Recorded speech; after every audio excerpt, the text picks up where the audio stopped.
Hello, good evening everybody. इस video में हम बात करेंगे पार्टीशन ऑफ इंडिया के बारे में कि किस तरीके से इंडिया की पार्टीशन हुई 1947 में। इंडिया की जब पार्टीशन हुई 1947 में तो जो ब्रिटिश इंडिया था वो डिवाइड हुआ उसमें इंडिया में और वेस्ट पाकिस्तान और ईस्ट पाकिस्तान में। ठीक, तो बाद में जो एक पार्ट जो है वो क्या बना, बांग्लादेश बना 1971 में। ईस्ट पाकिस्तान जो था वो बन गया क्या, बांग्लादेश 1971 में। तो एक्चुअली मैं सोच रहा था इसके ऊपर 1947 की पार्टीशन के ऊपर एक वीडियो बनाने के लिए। तो वाइल सर्चिंग ऑन इंटरनेट के ऊपर कुछ चीज़ें सर्च करने पर मुझे बीबीसी द्वारा एक अच्छा एक लेख मिला।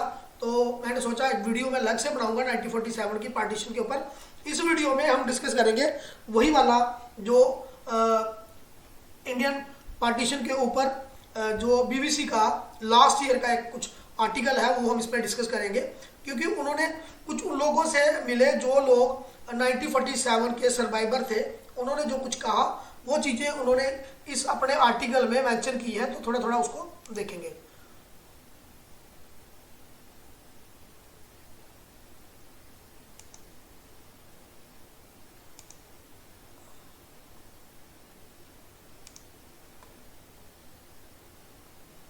तो नंबर 1, सबसे पहले हम बात करेंगे, ये देखेंगे, ये करम जी हैं। लोग कितनी जल्दी बदल गए, ये इनका कहना है पार्टीशन के बारे में, पार्टीशन के बाद लोगों के बारे में। तो इन्होंने कहा कि ये इनकी फैमिली की फोटोज हैं। तो भी बात नहीं, पहले मैं बोलूँगा ये वीडियो जो है ये डेडिकेटेड टू बीबीसी जो है उसका एक पार्टीशन पार्ट का वीडियो है, उससे प्रेरित है, ये उससे लिया गया हुआ है। विभाजन से पहले हम एक परिवार की तरह थे। कभी किसी ने नहीं सोचा था कि विभाजन होगा, और मैं आज तक ये नहीं समझ पाया कि लोग इतनी जल्दी कैसे बदल गए। बाहर से कुछ मुसलमान आए और उन्होंने हमारे गांव पर हमला किया। किसी ने मुझे जहरीला खंजर मारा, मरने के लिए छोड़ दिया, लेकिन हमारे ही गाँव के किसी मुसलमान ने मेरी बहन की इज्जत बचाई। हालांकि दंगों में मेरे पिताजी मर गए। तो आज भी मुझे उस मंजर के बारे में सोचकर भयानक अपनी सपने आते हैं और मैं नींद में कांप उठता हूँ। ये है श्री करम जी का कहना, जो पार्टीशन के बारे में कहते हैं। तो उसके बाद नेक्स्ट है, ये है मेरी जो एक दोस्त भारत में रह गई, उसके साथ बलात्कार हुआ, रेप हुआ। ये उनकी उस समय की फ़ोटो है। तो ये खुर्शीद जी है, शिमला में इस समय रहती हैं। तो शिमला में परवरिश हुई, उसके बाद वो कराची चली गई। तो विभाजन से पहले हम स्कूल में सभी हिंदू, सिख, मुसलमान, ईसाई मिलकर एक साथ ये नारा लगाते थे। तो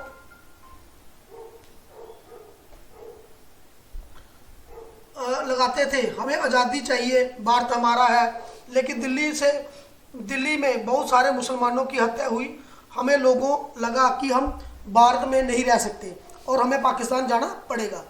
मेरी सबसे अच्छी 2 सहेलियाँ हिंदू थी। हम अक्सर एक दूसरे के घर आया जाया करते थे। विभाजन के वक्त उन्होंने मुझे एक चिट्ठी लिखकर बताया कि हमारी एक मुसलमान दोस्त का एक अध्यापक ने बलात्कार किया। मुझे ये जानकर बहुत अफसोस हुआ। ये हैं लिखने वाली खुर्शीद जी। तो आगे हैं, ट्रेन के सभी यात्रियों को कत्ल कर दिया गया। ये एक ईंट की फोटो ने दिखाई है। ये ईंट उस घर की है जिसे मैं छोड़ आया था। तो ये है लियालपुर के मौजूदा फैसलाबाद शहर में से दिल्ली में आए, महिंद्रा है इनका नाम। ये कहते हैं ये ईंट उस घर की है जिसे मैं छोड़ आया था। मैंने इसे अच्छे दिनों की याद दिलाने के लिए रखा है। मेरे पिताजी कभी भी अपना घर नहीं छोड़ना चाहते थे।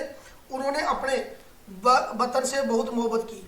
मुझे 13 सितंबर 1947 का वो दिन याद है जब हम पाकिस्तान में अपना घर छोड़कर यहाँ आए। उस दिन मेरा जन्मदिन था।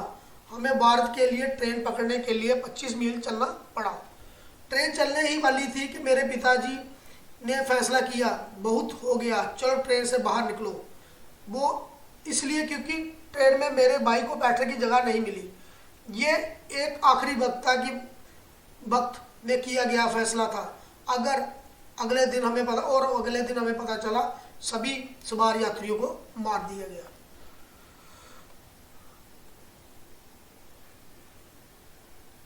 मुझे भारत छोड़ने के लिए कहा गया। विक्टोरिया मेमोरियल, पमेला है, ये कहती है, विक्टोरिया मेमोरियल की खूबसूरत बगीचों में हम अपनी गुड़िया के साथ गाड़ियाँ चलाते थे, अपनी गुड़िया की गाड़ी चलाते थे और अपनी हम उम्र दोस्तों से मिलते थे।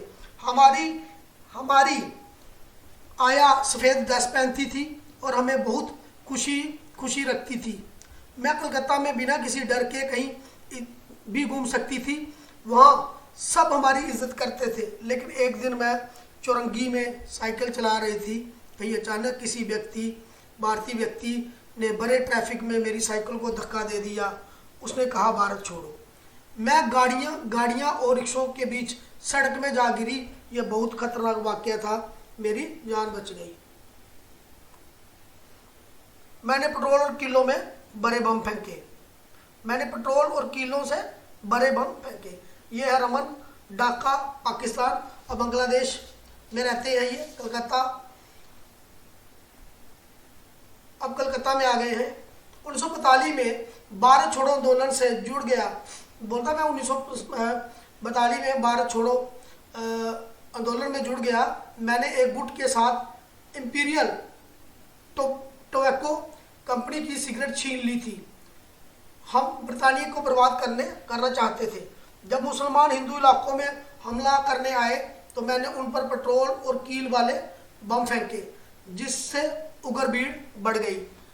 अब मैं पटना के बारे में सोचकर पछताता हूँ, उस घटना के बारे में सोचकर पछताता हूँ, लेकिन मुझे लगता है कि उन्हें भगाना जरूरी था। हमें अपनी रक्षा के लिए ऐसा किया। पूर्वी पाकिस्तान में स्वतंत्रता दिवस पर हमने भारत का झंडा लहराया, लेकिन हमें उसे उतारने के लिए कहा गया। उस वक्त ये एहसास हुआ कि हमारा राज खत्म हो गया। विभाजन ने मेरी जिंदगी को हिलाकर रख दिया। मुझे मालूम था कि अब भारत पहले जैसा नहीं रहेगा। स्कूल के रास्ते में लाशें। ये नेहरू असल में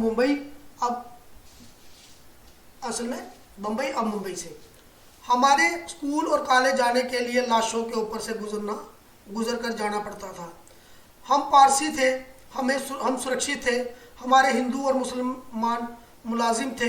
तो जब मैं बाहर जाती थी तो पारसी लिबास पहनती थी। इस तरह से अपने नौकरों की सुरक्षा करती थी। ये मेरी दादी डट गई। ये है खुर्शीद, भारत के फगवाड़ा में परवरिश, पाकिस्तान फैसलाबाद शहर में जा बसी। ये कहती हैं, वह कई जत्थों में लोगों को मारने आए। हमें पता चला कि वह महिलाओं को लेकर जा रहे हैं। मेरे चाचा कहते थे, हम मर्द अपनी महिलाओं को खुद मार देंगे और मरते दम तक फसादियों से लड़ेंगे, लेकिन छोड़कर नहीं जाएंगे। लेकिन मेरी दादी डट गई और कहने लगी कि महिलाओं को भी अपनी राय देने का होना चाहिए। वो हिम्मत वाली महिला थी। उन्होंने घर के पुरुषों से कहा कि हमें बख्श दो, और पुरुषों ने उनकी एक भी ना सुनी। उन्हें ब्रिटेन विरोधी पूर्वग्रह का डर था। मेलकम परवरिश कोलकाता।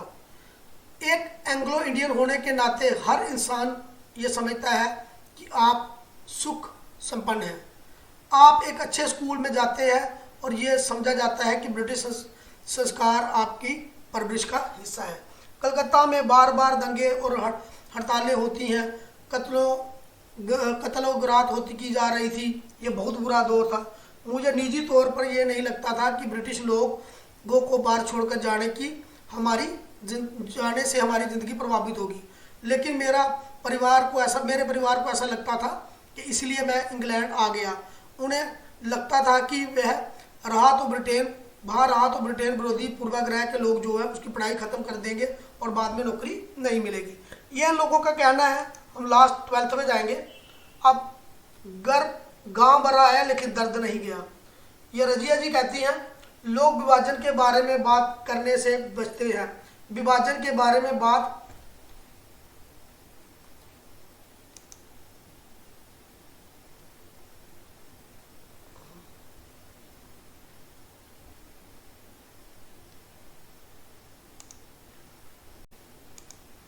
सूचना ये कहती हैं कि लोग विभाजन के बारे में बात करने से बचते हैं। विभाजन के बारे में बात करना एक तकलीफ देने वाली बात है। उस वक्त भारत में जिन मुसलमानों ने वहीं रहने का फैसला किया उनके ऐसा करना उतना ही मुश्किल होगा जितना उन मुसलमानों के लिए जो पाकिस्तान चले गए। मेरी माँ का परिवार पाकिस्तान चला गया, लेकिन मेरे पिता का परिवार विभाजन के खिलाफ था। उनके लिए दुख अनुभव होगा। उसके बाद उन्होंने कभी संपर्क नहीं किया। मेरे ख्याल से जख्मों का भरना भी ज़रूरी होता है। जख्म भले ही भर गए हों, लेकिन विभाजन का दर्द आज भी भारतीय उपमहाद्वीप में रहने वाले प्रवासियों को टीस देता है। कहने का भाव ये है कि उस समय जो कुछ भी हुआ हिंदू मुस्लिम्स के बीच में, सिख्स के बीच में, सिखों के बीच में जो कुछ भी हुआ वो एक पार्टीशन की वजह से हुआ था। तो वो दौर जो था वो दौर चला गया, लेकिन अभी भी उसकी यादें जुड़ी हुई हैं। मेरा इस वीडियो में ये कहना कि किसी हिंदू परिवार ने मुस्लिम के ऊपर अटैक किया, मुस्लिम ने हिंदू के ऊपर अटैक किया, वो सिर्फ इस कारण से हुआ था उस समय कि लोग जानते नहीं थे किसको किधर जाना है, क्या करना है। उस वजह से लोगों के बीच में राइट्स हो गए, रिलीजियस राइट्स हो गए थे। तो वो भी एक बुरा दौर था जो निकल गया, लेकिन जो लोग उन चीज़ों के साथ जूझे उन लोगों को ज़्यादा दर्द हुआ होगा उनको, जो हम आज भी समझ नहीं सकते हैं। तो इस साल 2023 में हम लोग जो है फिर 15 अगस्त सेलिब्रेट करने जा रहे हैं। तो 15 अगस्त जो हम सेलिब्रेट करते हैं as independence day of India, तो वो उसको सिर्फ सेलिब्रेट नहीं करना है, उसके साथ साथ ये भी याद रखना है कि बड़े सारे लोगों ने कुर्बानियाँ दी हैं। बड़े सारे लोग जो हैं उस समय मारे गए थे, बड़े सारे लोगों के घर छीने गए, बड़ी सारी लेडीज़ जो हैं उनके साथ रेप्स हुए, बड़े सारे लोगों के माँ बाप छीने गए, उनकी मौत हो गई। तो ये चीज़ें भी याद करने वाली हैं इस 15 अगस्त पे। तो इस 15 अगस्त पे आई होप कि हम उन चीज़ों को भी याद करेंगे। Thank you so much for watching this video. Thank you so much.